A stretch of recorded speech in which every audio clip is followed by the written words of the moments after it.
Hey everybody, welcome to GameZombie TV. Today we're going to be interviewing Aaron Campbell from Lord of the Rings Online. So we just got a bunch of questions for him and we'll go from here. Alright, so Great. Aaron, you are the senior producer at Turbine. You're working primarily on Lord of the Rings Online. What exactly do you do? Oh, geez. Life story. That depends on the day. I mean, if you want to look at it in a broad scope, really, what I do is I wrangle a bunch of designers and artists and engineers and crazy people and help them all point in the same direction. And it's a passionate bunch of folks. Oh, that's awesome. And then you guys just continually expand on Lord of the Rings Online then with this team? Exactly. We're always building on it. We're always adding new features. We're always trying growing across Middle Earth. Right. Sort of the kudzu. We're spreading across and opening up new regions of the world. Right. So when you guys work on the game, do you guys deal a lot with the people from Lord of the Rings, the movie trilogy, as far as just to keep it realistic in the sense that it's still Lord of the Rings? Well, our focus is really on the books. That's where all of our licenses have come from. So, all the material is coming out of this.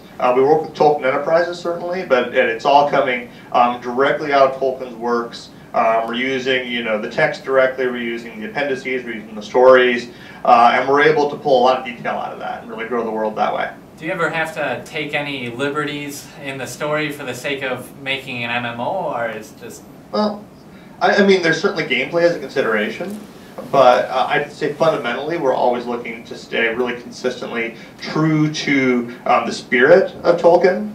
We had an old joke long ago about a zombie professor coming back to get us.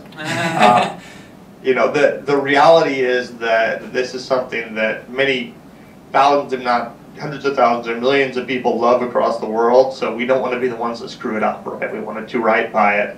And we're always working with the folks who need to approve that stuff as well to make sure it's good. But we do generate new things. We bring new things into the world, but we always try to do it in the spirit of the original work.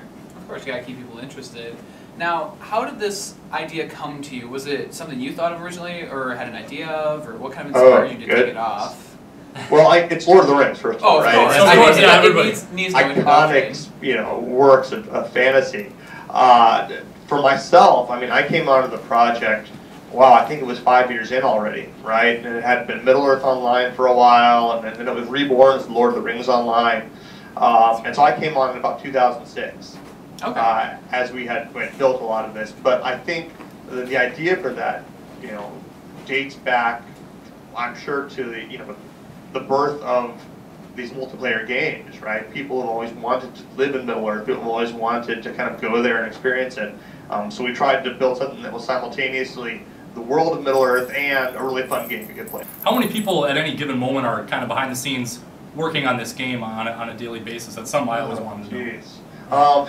Well, I've got a studio here with, we're busting out the walls right now. So we're probably one of the biggest studios in WB Games right now. And I can't give exact numbers on the team, but we're a good size. Many. Yeah. So aside from the Lord of the Rings books, even the films, where else do you draw inspiration from as far as making the game and designing it? Oh, geez. We draw inspiration from things like social media, all the different kind of tools people use to connect. We draw inspiration from things like iTunes that let you go out and pick and choose the piece of entertainment you want. Because we're in that world, people have these expectations, and that's our business. Right? We are going to be wrapping it up, so I'd like to thank you for your time. Thanks. Look forward to seeing what comes up in Update 5. Certainly.